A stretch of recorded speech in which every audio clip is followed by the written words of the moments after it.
Mm-hmm. So the government's not going to shoot us straight on this. How bad does it have to be before they, I mean, I'm asking you to look in your crystal ball, I know that, but how bad does it have to be before they let us know what's up? Well, let me answer it this way. Earlier you mentioned the well-done report from the Centers for Disease Control data that revealed that a little over 14,000 people likely died from the radiation fallout in the first 11 weeks after March 18th, when the radiation started landing here. That report has since been updated by the Centers for Disease Control data because not all areas were reporting. Right. It takes a while, and that's now on up to 22,000. So this is just the first wave. And so there are some people who were obviously affected. These are a lot of them were children, so the parents were affected, and maybe some of them are asking their question, why did this happen to me?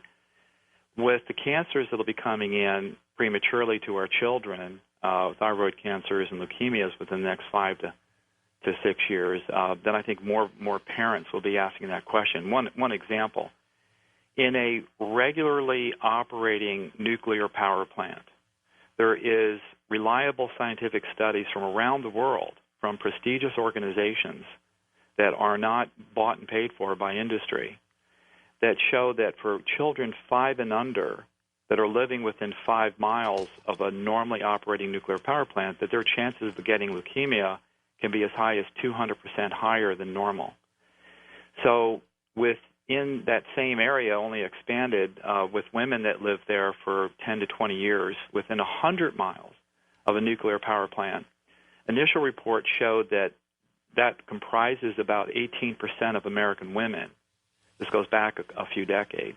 Mm-hmm. But of those 18% of U.S. women, they accounted for 55% of all breast cancer. So then the CDC got involved with that and challenged it and hired their own statistician to come in, epidemiologist, to look at the data. And they threw out arbitrarily a couple of data points, but still it showed that 18% of women were still responsible for over 30% of all breast cancer. So again, I go back to this. We have a lot of toxins in our environment that the National Cancer Institute is saying that is causing up to 90% of our cancers. Radiation just amplifies all that up by at least tenfold. So in my book, I knew that we would be challenged by the individuals that emailed you, and they have every right to be skeptical because sure they do. Our politicians are not being honest with them. So I chose to go overboard with references in my book, because the only armor I have is put 800, 900 references in there from the peer review or from authoritative sources. But then again, people have to read the book. So, and there are other authors out there like me that are doing the same thing. Arnie Gunderson is one of the most brave individuals I've met in this industry, in this community rather, because he's really out there on the front lines.